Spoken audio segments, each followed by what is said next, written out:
Hi friends, അപ്പോൾ ഇന്ന് നമ്മൾ സംസാരിക്കാൻ പോകുന്നത് നമ്മുടെ ഈ പൃഥ്വിരാജിനെ കുറിച്ചുള്ള വലിയ വലിയ ട്രോളുകൾ ഇപ്പം വെളി വന്നുകൊണ്ടിരിക്കുകയാണ്. നമ്മുടെ പൃഥ്വിരാജാണ് മോഹൻലാലിനെ കുഴിയിലോട്ട് തള്ളിയിടുന്നതെന്നാണ് ഇപ്പം സോഷ്യൽ മീഡിയ പറയുന്നത്. കാരണം പൃഥ്വിരാജ് ഈ മലൈക്കോട്ടെ വാലിബൻ ഇറങ്ങിയ സമയത്ത് പറഞ്ഞിട്ടുണ്ടായിരുന്നു മോഹൻലാൽ വേറെ റേഞ്ചിലോട്ട് പോയിക്കൊണ്ടിരിക്കുകയാണ്, LJPയുടെ മൂവിയാണ്, അതിൻ്റെ കഥയൊക്കെ ഞാൻ കേട്ടതാണ്, അത് വൻ സംഭവമാണ്, അത് വേറെ ലെവലിലോട്ട് പോയിക്കൊണ്ടിരിക്കുകയാണെന്നൊക്കെ പൃഥ്വിരാജ് പറയുന്നത് നമ്മൾ കേട്ടിട്ടുണ്ടായിരുന്നു. അതുപോലെ തന്നെയാണ് പൃഥ്വിരാജ് നമ്മുടെ ഈ ഇപ്പം ബറോസ് ഇറങ്ങിയപ്പോഴും പറഞ്ഞത് സൂപ്പർ സിനിമയാണ്, അത് ലോകത്തിലല്ല മൊത്തത്തിലും എല്ലാം മൊത്തം നോക്കുകയാണെങ്കിൽ മോഹൻലാൽ എന്ന മഹാനടനല്ല വേറെ ആർക്കും അത് സംവിധാനം ചെയ്യാൻ പറ്റുന്ന കാര്യമല്ല എന്നാണ് ഇത് പറഞ്ഞത്. ഇതിനെക്കുറിച്ച് ഈ നമ്മുടെ ഇപ്പം ഇറങ്ങിയ ബറോസിനെ കുറിച്ച് നമ്മുടെ പൃഥ്വിരാജ് പറഞ്ഞത്.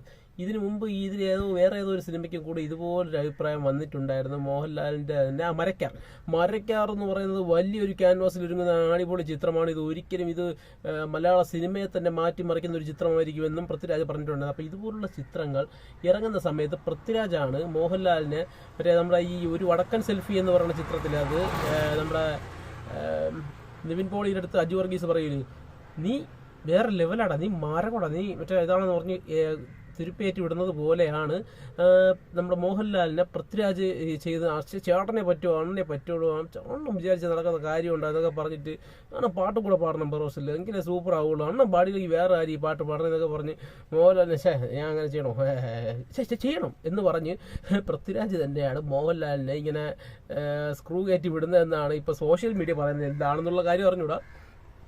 പിന്നെ അത് ശരിയാണെന്ന് തോന്നുന്നത്. 3 സിനിമയും ഒരേപോലെ പൃഥ്വിരാജ് ഇത്രയും കഥ വായിച്ചിട്ട് പൃഥ്വിരാജ് അടിപൊളിയായിട്ട് ഞാൻ കഥ വായിച്ച സിനിമയാണ് എല്ലാം എനിക്ക് അറിയാമെന്നുള്ളതെന്നൊക്കെ കുറേ പ്രാവശ്യം വന്ന് തള്ളിയിട്ടുണ്ട് സോഷ്യൽ മീഡിയയിൽ. എന്നിട്ട് പൃഥ്വിരാജിനോട് മനസ്സിലായിട്ട് ഈ പറഞ്ഞ ഇത്രയും വാദമാണ്, അത് ഇത്രയും മനസ്സിലായിട്ടും പൃഥ്വിരാജ് മോഹൻലാലിൻ്റെ സൂപ്പർ ഉണ്ടെന്ന് പറഞ്ഞായിരിക്കും. എനിക്കറിഞ്ഞൂടെ, ഇത് ഫാൻസുകാർ പോലും അംഗീകരിക്കാത്ത പടമാണ്. എങ്ങനെയാണ് പൃഥ്വിരാജ് ഇത് സൂപ്പർ എന്ന് പറഞ്ഞാൽ നമുക്ക് മനസ്സിലാക്കാൻ സാധിക്കുന്നില്ല. അപ്പം ഈ മുഴുവൻ ട്രോളും വന്നുകൊണ്ടിരിക്കുന്നത് പൃഥ്വിരാജിൻ്റെ നേരെയാണ്. പൃഥ്വിരാജാണ് ഈ കഥകളൊക്കെ വായിച്ച് ഓക്കെ പറഞ്ഞ് മോഹൻലാലിനോട് ഇതൊക്കെ അടിപൊളി സംഭവമാണ്, ഇത് ലാലേട്ടനെ മാത്രമേ ചെയ്യാൻ പറ്റുള്ളൂ, വേറെ ആർക്കും എനിക്ക് തോന്നുന്നു ലാലേട്ടനും മമ്മൂട്ടി കഴിഞ്ഞ് കഴിഞ്ഞാൽ അടുത്ത് ഇങ്ങോട്ട് കയറി വരാൻ നിൽക്കുന്നവരുടെ കൂട്ടത്തിലുള്ള പൃഥ്വിരാജിന് മോഹൻലാലിനെ ഫീൽഡ് ഔട്ടാക്കി കഴിഞ്ഞാൽ പിന്നെ കോമ്പറ്റീഷൻ കുറച്ച് കുറഞ്ഞു കിട്ടും എന്നുള്ളത് കൊണ്ടാണോ ഇനി പൃഥ്വിരാജ് മോഹൻലാലിനെ തുരുപ്പ് കയറ്റി ഇതേപോലെയുള്ള കോമാളി വേഷങ്ങൾ കെട്ടിച്ച് ഈ അടുത്ത് കണ്ണപ്പ വരാറുണ്ട്, നമ്മുടെ ഋഷഭ വരാറുണ്ട്, ഇതിലൊക്കെ വൻ കോമാളി വേഷങ്ങളാണ്. ഇതുവരെ മോഹൻലാൽ ചെയ്യാത്ത തരം കോമാളി വേഷങ്ങളാണ് ചെയ്യാൻ പോകുന്നത്. നമ്മൾ ഇന്നത്തെ വീഡിയോയിലൂടെ പറഞ്ഞത് കണ്ണിലും കരിവാരി തേച്ച് മറ്റേ ദിഗംബരം വരുന്നത് പോലെയാണ് മോഹൻലാൽ. ദിഗംബരന് പിന്നെയും ലുക്ക് ഉണ്ടായിരുന്നു, ഇത് മുടിയൊക്കെ നീട്ടി വളർത്തി കാട്ടാളി വേഷത്തിലാണ് മോഹൻലാൽ വന്നിരിക്കുന്നത്. അപ്പോൾ നമുക്ക് എങ്ങനെയാണ് ഈ പടങ്ങളൊക്കെ പോകാൻ പോകുന്നത്? മോഹൻലാലിന് ഇനി താടി പഠിക്കാൻ പറ്റാത്തത് കൊണ്ട് കാട്ടാളി വേഷങ്ങൾ മാത്രം ചെയ്താൽ മതിയോ എന്നുള്ള രീതിയിലാണോ പൊയ്ക്കൊണ്ടിരിക്കുന്നത്, അതോ ഇങ്ങനത്തെ മറ്റേ ചരിത്ര പുരുഷന്മാരുടെ വേഷം ചെയ്താലും കുഴപ്പമില്ല, താടി പഠിക്കേണ്ടി വരുമല്ലോ എന്നുള്ള രീതിയിൽ പൊയ്ക്കൊണ്ടിരിക്കുക ണോ എന്ന് അറിഞ്ഞൂടാ.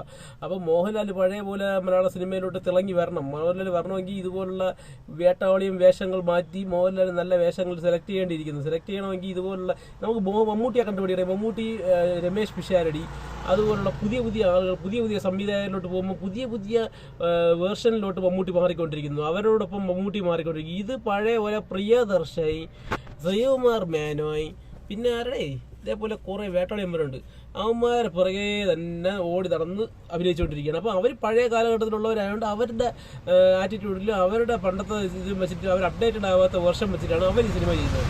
അപ്പോൾ ആ സിനിമയെ ഞാൻ ചെയ്യുള്ളൂ, ആ സിനിമ പണ്ട് വിജയിച്ചിട്ടുള്ളതുകൊണ്ട് ഇനിയും വിജയിക്കാനുള്ള സാധ്യതയുണ്ടെന്ന് പറഞ്ഞ് മോഹൻലാൽ ചെയ്യുകയാണ്. പക്ഷേ മമ്മൂട്ടി ഇപ്പുറത്ത് നിന്നുകൊണ്ട് പുതിയ പയ്യന്മാർക്ക് കഴിവുള്ളവർക്ക് ഡേറ്റ് കൊടുത്ത് ചിലപ്പം 10 പടം ചെയ്യുമ്പോൾ 3 പടം പൊട്ടും, എന്നാൽ 7 പടം വലിയ വിജയമായിരിക്കും. അത് ചിലപ്പം പടം വലിയ വിജയമായില്ലെങ്കിൽ പോലും പടം പുതിയൊരു മാനറിൽ വരുന്ന പടമായിരിക്കും.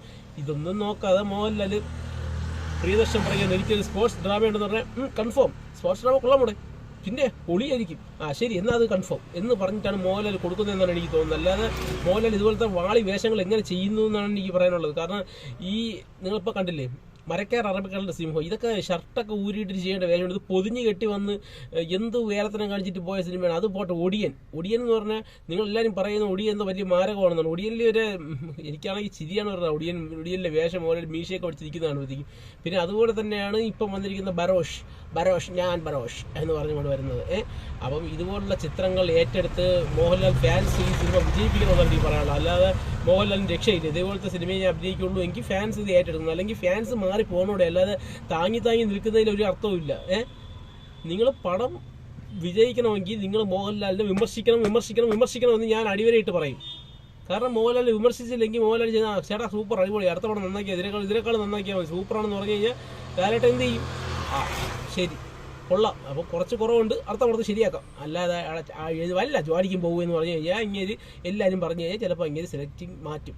സിനിമകൾ നല്ല സിനിമകൾ സെലക്ട് ചെയ്ത് നല്ല സംവിധായകർക്ക് ഡേറ്റ് കൊടുക്കും. ഇത് മറ്റേ നമ്മൾ ആരെങ്കിലും ഒരാൾ നെഗറ്റീവ് വീഡിയോ ഇട്ട് കഴിഞ്ഞാൽ ഉടനെ വന്നിട്ട് അവൻ്റെ താഴെ കമൻറ്റ് ബോക്സിൽ വന്നിട്ട് നിനക്ക് വേണമെങ്കിൽ കാണടേ, നിനക്ക് മറ്റേതാണടേ, നീ എന്താണേ, നീ മറ്റേ ഫാനല്ലേ മറിച്ച ഫാനല്ലേ എന്നൊന്നും ചോദിക്കുന്നതിൽ ഒരു അർത്ഥമില്ലെന്നാണ് എനിക്ക് പറയാനുള്ളത്. അപ്പോൾ നിങ്ങൾക്ക് എന്തെങ്കിലും പറയാനുണ്ടെങ്കിൽ കമൻറ്റ് ബോക്സിൽ ഇടാം. ഓക്കെ, നന്ദി, നമസ്കാരം.